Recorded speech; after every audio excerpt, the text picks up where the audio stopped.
Бывает такое, да, что человек встречает свою родственную душу, и если жизнь их уже, например, развела, вот этот ресурс был раскрыт, и человек не только закрывается, он вообще уходит в такую глубокую депрессию, что уже просто не знает, как с этим быть, и того человека рядом нет, и вот эти состояния угнетенные, да, просто не знают, что делать с этим. Периодически ко мне такие люди приходят на сеансы, и мы достаем ресурсы через сеанс, да, и человек начинает работать. Часто активизируется, кстати, внутренняя связь со своей родной душой. И продолжает человек общаться на внутреннем пути, и у него начинает постепенно развязываться вот эти узелки, которые там закрылись в момент расставания. И эта связь очищается. Очищаются кармические какие-то узлы, очищаются их негармоничные отношения, и человек идет дальше. Говорю о конкретном примере. Сейчас одна женщина ко мне пришла как раз в таком состоянии. Мы с ней занимались сеансами индивидуальными, и у нее активизировалась эта связь с ее родным мужчиной, с которым они расстались, и она не могла как-то пережить это расставание. Ей было необходимо быть с ним. Ну, просто хочу я, чтобы мы были вместе. Но там уже не было никаких возможностей. И вот у нее активизируется буквально на первом сеансе эта связь. Я ей даю рекомендации, как себя вести грамотно, экологично. И она это все выполняет. И за определенный курс сеансов у нее происходит чудо. Эта связь больная очищается между ними. То есть она проходит полностью этот процесс и уже говорит мне такие слова. Мне сейчас уже не важно, со мной, не со мной. И вообще я чувствую, что мне нужно идти дальше. И затем на другом сеансе у нее появляется образ ее внутреннего мужчины. Она чувствует его как вот свое продолжение. И у них возникает тоже внутреннее общение. Ну, то, что называется у нас внутренним путем. Сейчас она идет этим путем, у нее идут процессы, развиваются. Ну, пожалуйста, такой пример. То есть это говорит о том, что человек пошел в свою глубину, в подсознание, не побоялся этого и пошел навстречу этой энергии, энергии любви. И эта энергия привела его сейчас в совершенно новые качества его жизни, новые качества его пути, которое продолжает развиваться. Почему, когда даже связь болезненная, когда вы встречаете свою родную душу, и это вызывает у вас боль, почему человек все равно не хочет, не может, не желает расстаться с этой связью? Потому что в ней, в этой связи есть ресурс, потому что в ней есть большая энергия, потому что эта энергия в человеке что-то пробуждает очень ценное в нем, поэтому он этой связью и дорожит. И вот сейчас Шанти рассказала, что иногда эту связь нужно очищать. Там есть определенные кармические узлы, обиды, боль и тому подобное, и так далее, и так далее. То есть связь ценится, связь нужна, необходима, но она болезненная. И если человек вот в том числе в таких индивидуальных сеансах прорабатывает эту связь, он ее очищает, то остается, так сказать, чистое золото вот этой вот энергии, уже без примеси. Вот тоже пример того, как ресурсное состояние активизируется, очень ценится человеком, но они требуют проработки. Об этом тоже нужно говорить.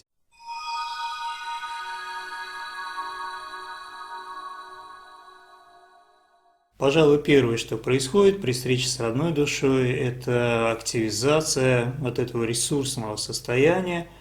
У мужчины активизируется, очень сильно активизируется мужская энергия, у женщины женская энергия. Об этом мы поговорили. Далеко не весь спектр вот этих ресурсных состояний. Дальше идет следующее. Активизируются таланты, способности и сверхспособности.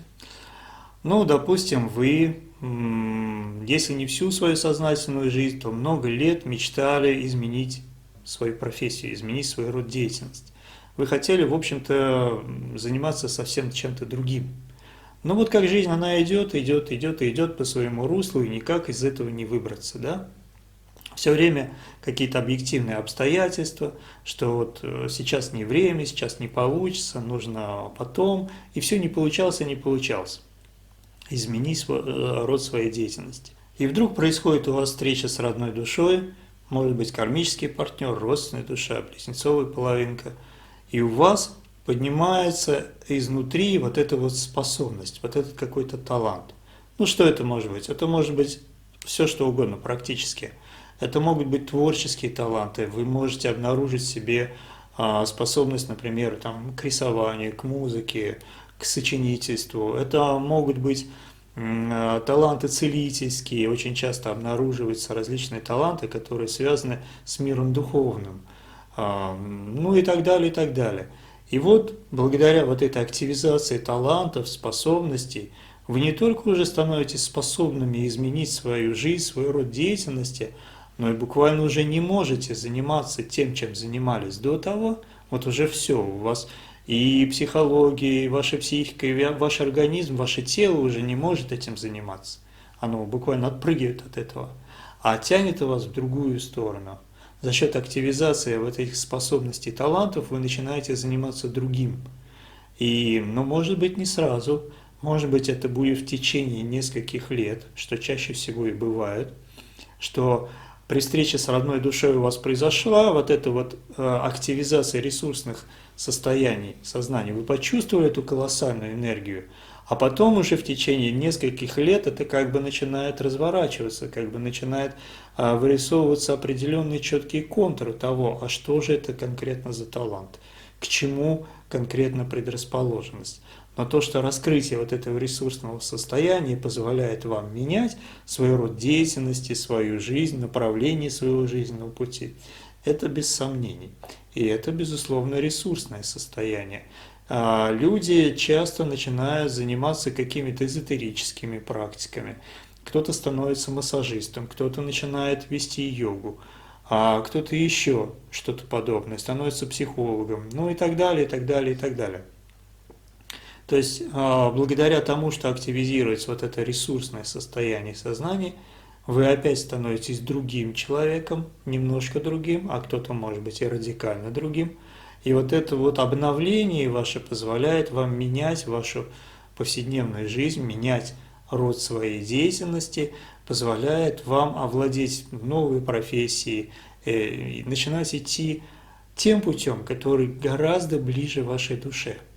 То есть вы начинаете не просто как бы так вот фантазировать, а как было бы хорошо, но вот до сих пор никак не подворачивается возможность, а вот эта вот сила, вот этот ресурс энергетический, он вас начинает буквально тащить туда, в новую жизнь, в новые направления, в новый вид деятельности.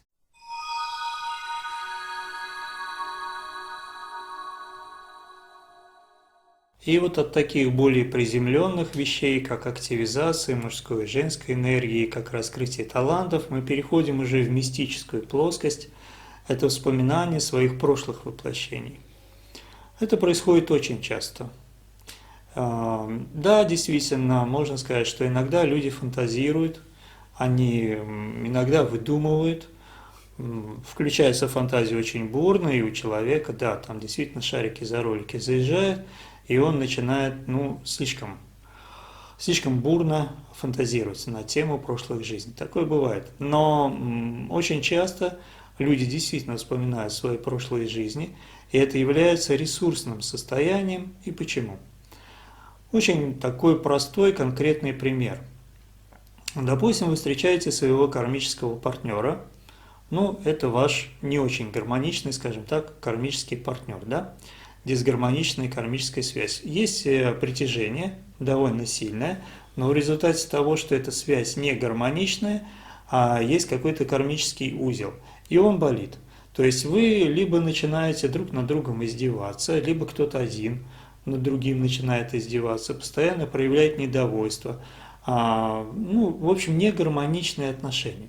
И если вы вспоминаете свои прошлые жизни, а такое действительно часто бывает и у кармических партнеров в том числе, вы начинаете, по крайней мере, в общих чертах представлять, что же там в прошлой жизни произошло, что явилось причиной завязывания вот этого кармического узла.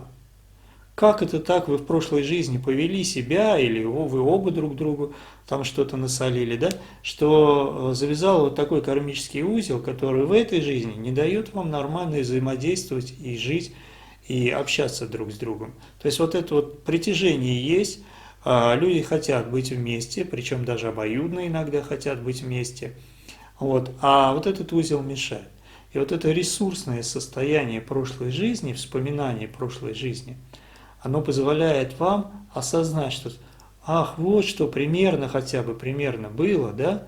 И узел, что это такое? Это дисгармоничное, деструктивное поведение в прошлой жизни. И если происходит вспоминание этой прошлой жизни, то вместе с этим происходит и раскаяние. То есть человек раскаивается, причем это происходит автоматически. Он говорит, да как же так-то, нельзя было так делать, я виноват, прости меня, пожалуйста. Либо говорит это в глаза своему партнеру, либо, по крайней мере, вот в какой-то там молитве просит прощения, где-то у себя глубоко-глубоко внутри, в душе он раскаивается и искренне извиняется, и вот этот вот кармический узел развязывается. Может быть, не сразу, наверное, не сразу, но постепенно со временем он развязывается и исчезает. И как по волшебству, отношения между этими партнерами, они улучшаются. То есть у них перестает быть вот эта вот проблема, она исчезает. Вот таким вот образом, вот это ресурсное состояние вспоминания прошлой жизни, вот таким вот образом может чудесно, мистически изменить и ваши отношения, и, в общем-то, образ вашей жизни на самом деле. То есть вы не только будете друг к другу иначе относиться, но вы будете немножко другим человеком уже после того, как этот кармический узел развязался. Вот такие вот чудесные вещи происходят. Здесь важно еще сказать о том, что тема прошлых жизней сейчас очень популярна, да, популярны регрессии, даже ко мне приходили несколько людей, которые говорили, что они пытались до сеанса пройти онлайн регрессию, ну, это вообще как бы ни один регрессолог вам не скажет, что это хорошо и что это действенно. И прошлая жизнь, она не раскрывается вам просто так. Вот, например, даже если судить по своей жизни, по моим встречам с родственными душами, у них было несколько встреч, 2 с мужчинами, и примерно столько же были женщины, родственные души. И ни с одним человеком, родственной душой, у меня не было воспоминаний своих прошлых воплощений. И для меня, честно, в то время казалось вообще, что как это так вспомнить свои прошлые жизни. Для меня это казалось какой-то темной завесой, которая вообще для меня не может открыться. Но когда мы встретились с Андреем, то через какое-то время у нас активизировалась эта память, и мы стали вспоминать с ним вместе какие-то события наших прошлых жизней. Причем до такой степени, что, например, мы просматриваем одно и то же событие, мы находимся в одном и том же помещении, я говорю, мы сейчас находимся здесь, я вижу вот то-то и то-то. Он говорит, да, а на стене посмотри, что висит, что ты на стене видишь? Я говорю, вижу на стене вот там такой-то, например, предмет, да, интерьера. Он говорит, да, а рядом что? Ну, то есть мы вот так проверяли друг друга, насколько это было по-настоящему, и это было по-настоящему. Мы вспомнили несколько своих совместных воплощений, и потом уже через несколько лет, ну, соответственно, в определенные этапы я вспоминала свои там одиночные воплощения, которые относились к нашему пути сейчас в этой жизни. То есть просто так с потолка вы свою жизнь прошлую вряд ли вспомните.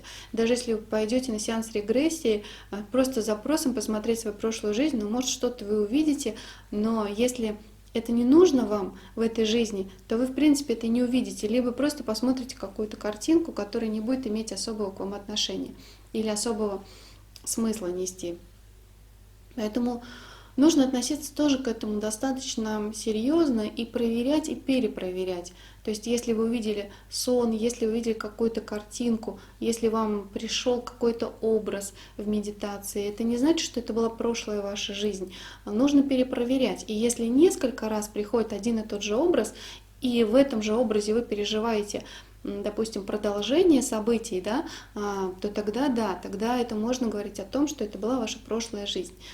Плюс еще какой у вас будет очень сильная реакция на это, телесная реакция, эмоциональная реакция. Ну, там есть достаточно много признаков, чтобы понять, переживает человек по-настоящему свое прошлое воплощение, или все-таки это такая фантазия приятная или выдумка.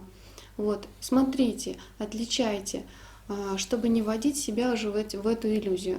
Но это я говорю для тех, кто заинтересован в своем духовном пути, в своем развитии на духовном пути. Мы часто повторяем, что самые большие опасности на духовном пути, в том числе на пути родных душ, это гордыня, особенно духовная гордыня, и иллюзия.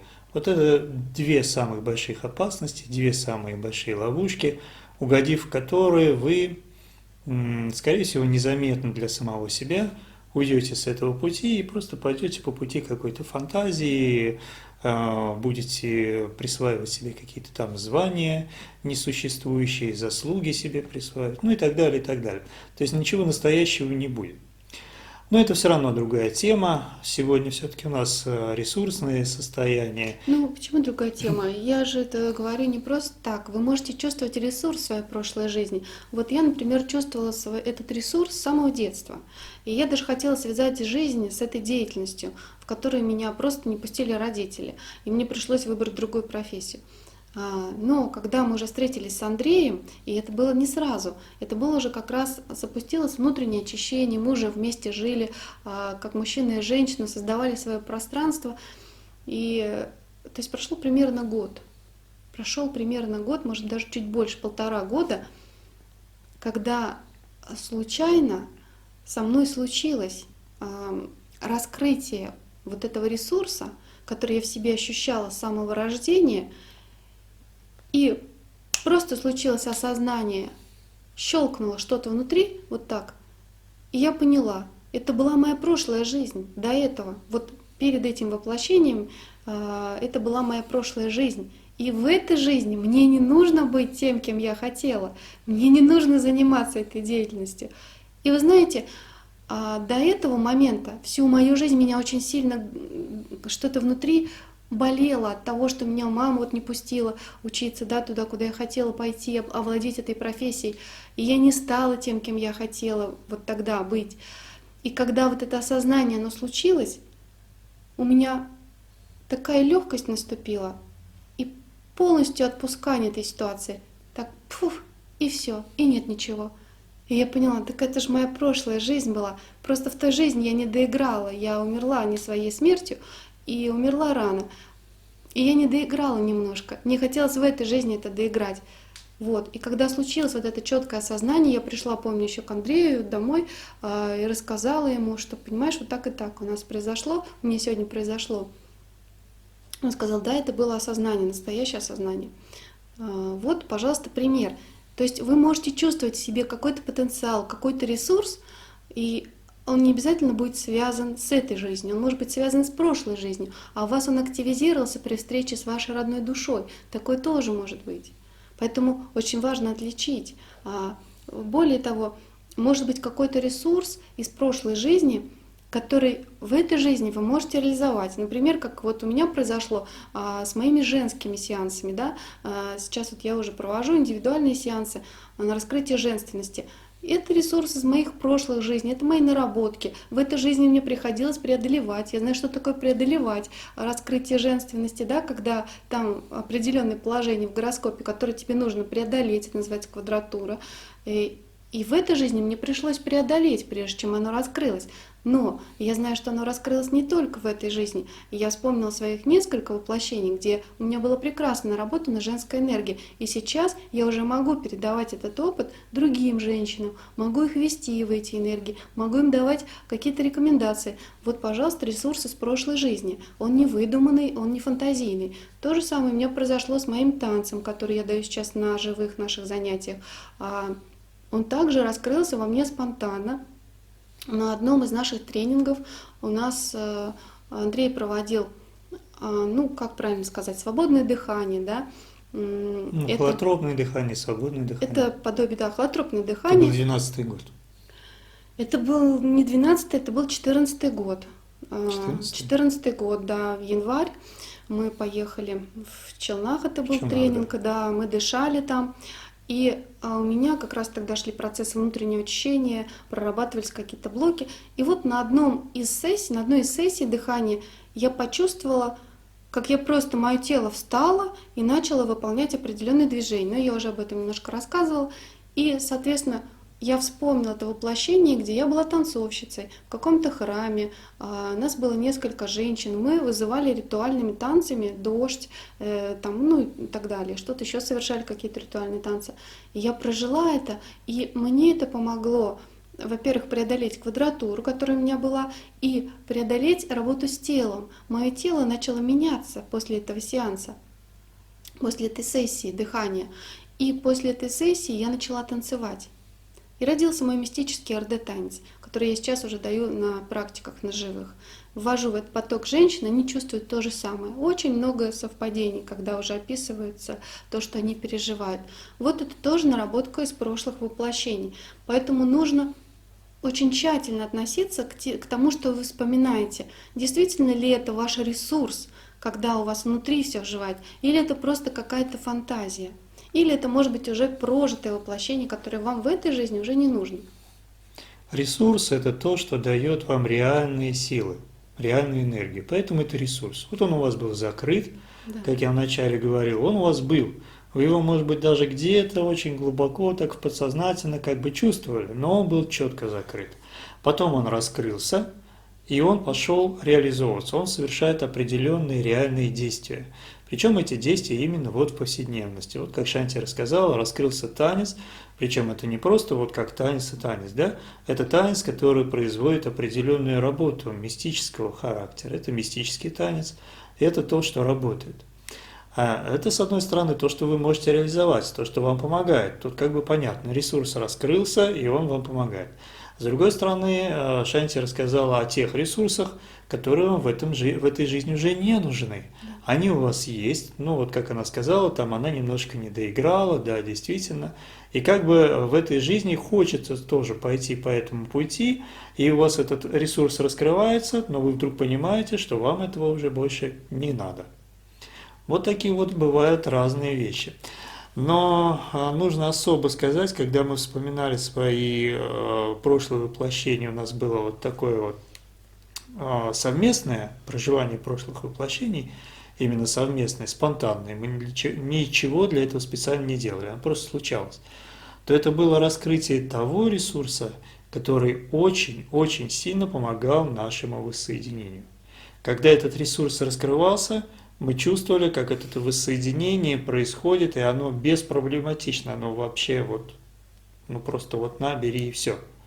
Да? И на это мы очень сильно опирались, на это мы очень сильно надеялись, и это нам очень сильно реально помогало. Это буквально спасало в определенный период. Иногда даже спасало. То есть вот эти вот ресурсы из прошлых жизней, они всегда должны производить реальную работу. Но за исключением тех случаев, как сказал Шанти, когда вот прошлые наработки вам уже в этой жизни точно не нужны. Ну, то же самое есть, кстати, у Андрея, он просто не рассказывал, но у нас Да, двоих да, есть такие наработки из прошлой жизни, которые мы уже отработали, и в этой жизни мы ими уже не пользуемся сознательно. Да, потому что, ну, это было, как говорится, было и прошло, да, но вот когда вспоминаешь это из прошлой жизни, то, конечно, там чувствуется прям энергия, идет такая хорошая, там были наработки, да, по-своему очень сильные. В этой жизни они не нужны, и как бы ими и не пользуешься. Говоришь, все, это пусть там будет. А есть те вещи, которые наоборот вспоминаешь с большой буквы В. Вспоминаешь не просто умом, там, у меня что-то как-то было, это скорее всего фантазия. А вспоминаешь это через опыт. То есть ты преображаешься, через тебя проходит эта энергия, этот ресурс раскрывается, он через тебя проходит, он тебя наполняет, ты становишься другой, не такой, как в повседневности, ты говоришь, о, вот это вот то, что нужно. И пытаешься с этим взаимодействовать, пытаешься это использовать. Ну и, конечно, нужно это использовать именно в практике. То есть, подытоживая вот такой вот раздел нашей сегодняшней видеовстречи, ресурсное состояние из прошлых воплощений, да, нужно сказать так, что это то, что реально работает. Это не то, что просто вы вспомнили, ах, я там была Клеопатрой, ну и что? Вот ты была Клеопатрой, дальше что? Что у тебя в жизни изменилось? Ничего. Значит, скорее всего, это фантазия, либо ты была Клеопатрой, но теперь тебе это не нужно. Это шутка, конечно. То есть прошлое воплощение – это то, что реально через вас проходит и работает. То, что начинает менять вас, в первую очередь, менять ваши взаимоотношения, если вы идете на воссоединение, особенно если это близнецовая половинка, нужно вот тут вот сказать. Если вы вспоминаете совместно со своей близнецовой половинкой свои прошлые воплощения, то это помогает вашему воссоединению. Либо это уже вот конкретным образом начинает менять вашу внешнюю жизнь. Вот так вот работают ресурсные состояния из прошлой жизни.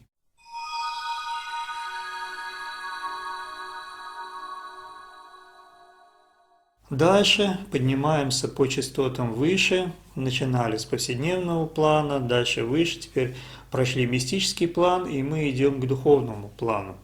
Что происходит при встрече с родственной душой и близнецовой половинкой?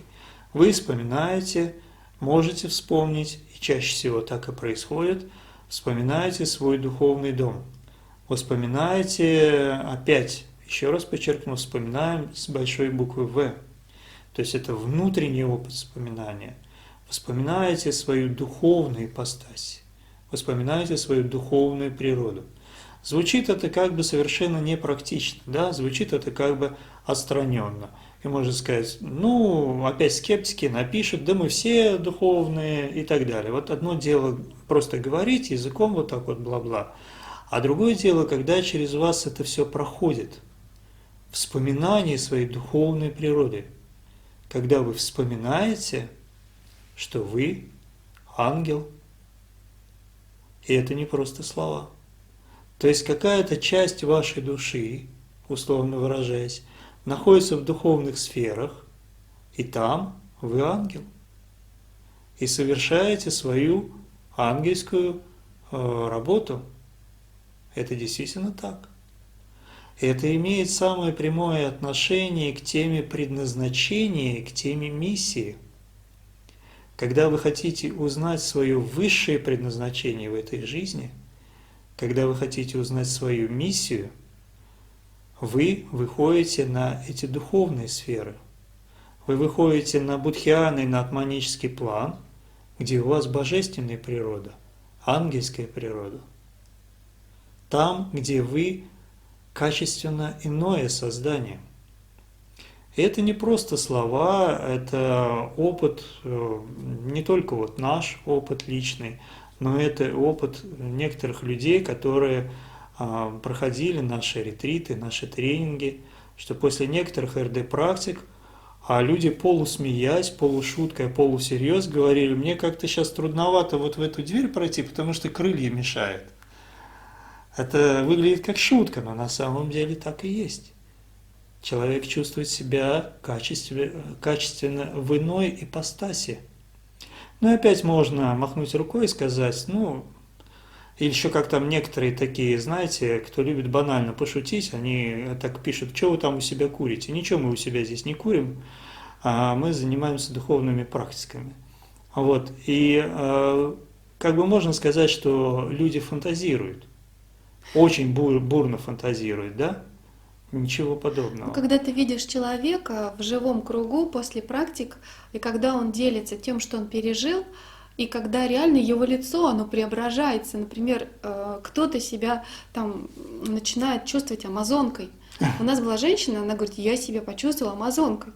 И вы знаете, она сидела, как раз там немножко смеркалось, уже лицо так четко не было видно, но действительно по ее фигуре, по ее телу было видно, что она женщина-амазонка, она женщина-воин.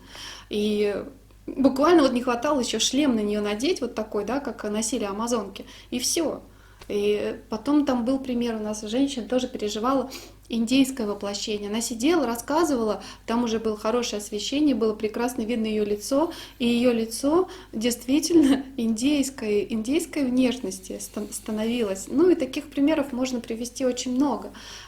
И когда крылья тоже за спиной, видно, что человек, он переживает это, он просто преображается, его лицо меняется, его жесты, его голос и глаза, просто в глазах видно, что он всю эту гамму переживает. И потом еще вот эта женщина, которая крылья у себя почувствовала, она несколько дней с этими крыльями ходила за спиной, она их ощущала. И сейчас она переживает, кстати, очень сильные духовные процессы, там такие серьезные процессы, когда уже тело даже бывает не выдерживает, оно начинает уже страдать от таких высоких энергий. она вот сейчас близится к какому-то очередному своему такому глубокому процессу, переживает его. И, кстати сказать, мы будем очень благодарны, если вы напишите комментарии, которые будут подтверждать, что это действительно так. Мы буквально даже обращаемся с просьбой, пожалуйста, напишите, потому что для некоторых то, что они видят, слышат в наших видео, кажется, наверное, какой-то выдумкой. Это не выдумка, это все так и есть. Пожалуйста, те вот, кто, люди, мы обращаемся к ним, кто все это переживал, пожалуйста, напишите комментарий, что это так и было, и, может быть, даже еще и расскажете свою историю. И вот тут, когда человек переживает свою божественную ипостась, вспоминая свою ангельскую природу, можно задаться вопросом, а как это, собственно, проверяется? Как отличить, человек действительно это пережил, или это он все придумал, нафантазировал? Вы знаете, отличить и подтвердить все эти переживания нужно точно так же на практике. А как на практике? Когда человек переживает, глубоко и сильно переживает свою божественную ипостась, свою божественную природу, он волей-неволей начинает служить. Природа ангела – это служение. То, что делают ангелы, они служат. Они служат на благо человека, они ему помогают. Каждый ангел имеет свою какую-то свою особенность. Он по-особенному, по-своему помогает. Кто-то помогает исцелиться, кто-то помогает успешно, там, не знаю, вести бизнес, например, да, ну, если это честный, светлый бизнес. Кто-то помогает в учебе, ну и так далее. Вы понимаете, у каждого ангела есть свои какие-то функции. И когда вы переживаете себя ангелом, если вы осознанны, если вы внимательны к себе, может быть, не сразу, через некоторое время вы поймете свою специфику. Какой же ангел вы? Какова ваша духовная, высшая ипостась как личности? То есть ваше предназначение – это, собственно говоря, характеристика, свойства вашей ангельской природы. Вы пришли на землю в этом воплощении для того, чтобы выполнить то дело, ту работу, которую выполняет ваш ангел. Вы ангел. Звучит это как-то, может быть, сумбурно для многих, да? Но те люди, которые это переживали, они понимают, о чем идет речь. Это переживание глубоко ресурсных состояний, божественных состояний. И когда человек на самом деле всерьез хочет найти свое предназначение, хочет знать свою миссию, он должен, или он сам по себе спонтанно выходит вот на эти духовные области. И там ищет ответы на эти вопросы. Предназначение, ну, конечно, с большой буквы предназначение, и миссия, они находятся вот в этих вот высших духовных областях, там, где мистический план переходит на духовный план уже. Вот такие вот ресурсные состояния раскрываются в человеке, и когда это раскрывается полностью, вы осознаете свое предназначение, вы осознаете свою миссию, вы осознаете, кто вы на самом деле в своей высшей ипостаси.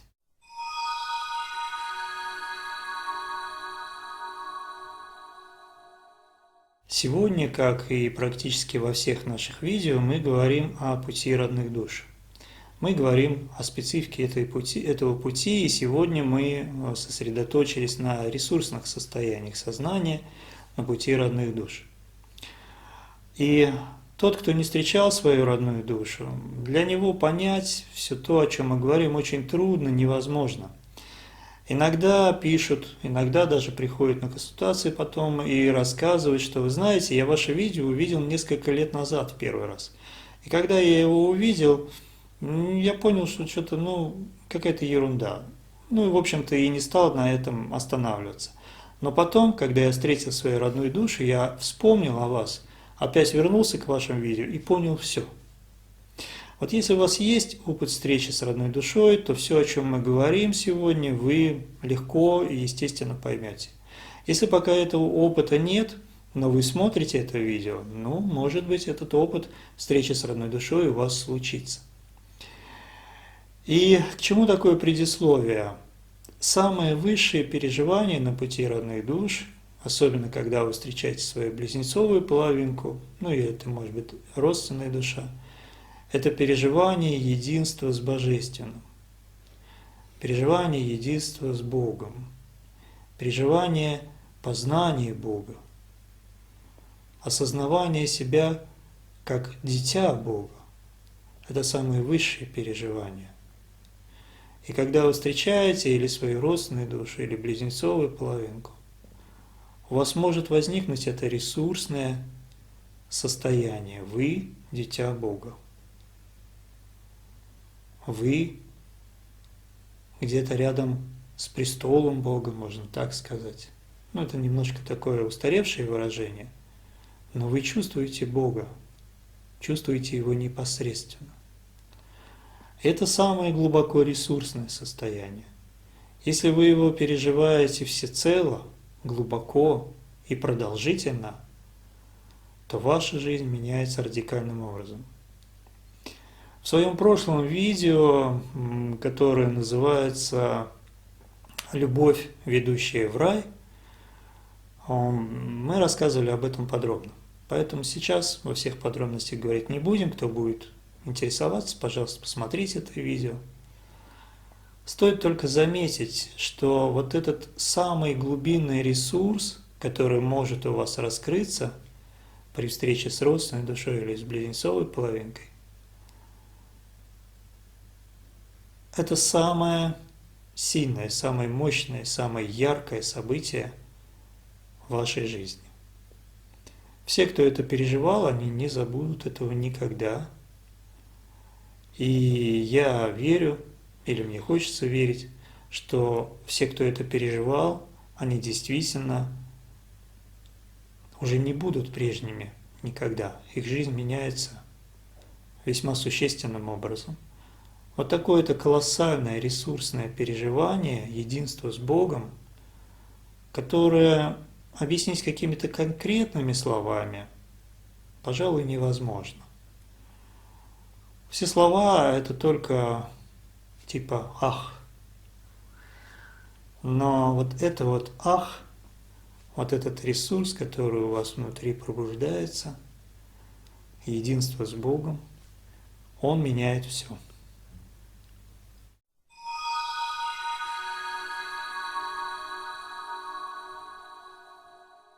На пути родных душ любовь ваша приводит вас к Богу, приводит вас в эти высокие состояния. Доходите вы до источника. Вы чувствуете буквально, как вы поднимаетесь туда, как вы вот у этих врат находитесь там, где Бог Отец и Богиня Мать, там, где еще есть дуальность и разделение, потом вы чувствуете их единство, переживая себя полностью их ребенком, любимым дитя. И вы уже поднимаетесь туда, где да, вот эта истина, ее невозможно выразить словами, потому что, как говорят просветленные, истина, которая выражена словами, это уже не истина. Это так и есть. Потому что то, что вы уже интерпретировали, вы уже интерпретировали. Поэтому есть разные течения. Есть путь христианства, есть другие пути, есть путь Адвайты, буддизм, тантризм, есть путь родных душ и много-много-много других путей, которые ведут к одному. Они ведут к Богу, к источнику, где нет никаких разделений, где нет ничего. Да это вообще сложно объяснить, да? Я вот пытаюсь подобрать эти слова, передать это состояние. Это очень сложно. Но тот, кто постигал, он понимает, о чем идет речь. Кто-то называет это пустота. Это пустота, где есть, казалось бы, все, и в то же время нет ничего. И вот это состояние достигается на пути родных душ. Но не всеми. Я говорю тоже сейчас вот на своих индивидуальных сеансах, мы подходим к таким состояниям, не со всеми. И я говорю, что у каждого человека есть свое особенное предназначение. Кому-то достаточно познать определенный уровень свое предназначение и не ходить уже выше. Ему достаточно в этой жизни, вот ему нужно реализовать вот этот план. Кто-то должен выйти сюда, вот в этот источник, познать его и уже дальше принести что-то свое в эту жизнь. Как вот сейчас, например, происходит с одной нашей знакомой, о которой мы говорили, которая переживала себя ангелом на ретрите. Вот сейчас с ней похожее происходит. Она познает этот источник, она приближается к нему настолько, что ей становится даже, бывает, физически страшно. Вот это то, о чем мы говорим в каждом своем видео. Мы всегда сквозь любые слова, любые объяснения пытаемся передать вам эту энергию любви, энергию божественной любви. И любовь на пути родных душ может привести вас к Богу. А в 2014 или в 2015 году, кажется, выпустили видео, которое так и называется «Путь к источнику». Тоже можете посмотреть. Поэтому все, кто встают на путь родных душ, встают так основательно и серьезно, вы должны понимать, осознавать, что это путь, который ведет вас к источнику любви. И в этом источнике любви нет никаких разделений, там нет никаких имен, там нет никаких ритуалов, правил, можно, нельзя и тому подобное. Это просто источник. Как вот есть источник света, как есть сам свет, который, ну вот кроме как светом, но больше вот никак, собственно, и не назовешь. Вот туда и ведет этот путь. Те люди, которые действительно чувствуют этот путь, действительно чувствуют эту энергию любви родных душ, вот для тех людей мы, собственно, это и говорим. Этот путь, который ведет вас к источнику любви, который ведет вас к свободе, к подлинной духовной свободе.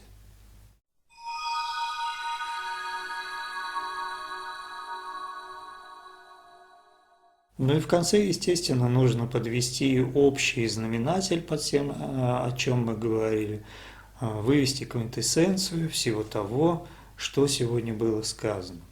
Когда вы встречаете свою родную душу, это всегда, какая бы ни была эта встреча, всегда раскрытие ресурсных состояний, всегда раскрытие вас, вашей души, ваших потенциалов, ваших возможностей. И уже в зависимости от того, какие у вас есть действительные внутренние потребности, не потребности вашего ума или эго, а действительно внутренние потребности, потребности вашей души, вот в зависимости от этого и будет тот или иной результат, будет то или иное продвижение по этому пути. Кто-то раскроет в себе что-то одно и будет этим доволен, другой раскроет что-то свое, ну и так далее, и так далее. Но самое главное, вот теперь о самом главном, что если вы не закрываетесь при встрече с родной душой, не боитесь, не блокируете этот поток энергии, а принимаете его, то этот поток энергии любви родных душ, делает вас другим человеком. И вы уже становитесь не тот, кто был до встречи. Вы становитесь гораздо более лучшим, более светлым, более сильным, более успешным даже в конце концов человеком. Что значит успешным? Это есть такое понятие личный успех. Не тот успех, который, может быть, преследует многие, чтобы разбогатеть, стать известным, не знаю, что еще, да? А именно ваш личный успех, когда вы внутри чувствовали свой потенциал, вы хотели жить наполненной, яркой, в хорошем смысле, красивой жизнью, да, в хорошем смысле, но не могли себе это позволить по тем или иным причинам, а встретили свою родную душу, и все это раскрылось, и вам жизнь, судьба как бы сказала: вот, пожалуйста, бери, это твое, это твой личный успех, это ты есть настоящий, только иди этим путем. Вы становитесь другим. Вот это и есть самое главное. Собой настоящим. Становитесь собой настоящим. И это самое главное для каждого человека. Обрести это сокровище, свою изначальную природу, прочувствовать ее, изначальную природу своей души. и здесь воплотить то, что он должен воплотить в этой жизни. Переживается это как особенная светлая сила. Это не просто красивые слова. Это переживается как особенная энергия. Это переживается как особенная широта, как определенная свобода. Встретив свою родную душу, знайте, что у вас в руках огромный дар, очень многогранный. И раскрытие ресурсных состояний, о которых мы сегодня вам довольно коротко сказали, повествовательно рассказали, это далеко не все, что может с вами случиться, когда вы встречаете свою родную душу. Примите этот дар, сохраняйте его, несите его в себе, и будет вам счастье.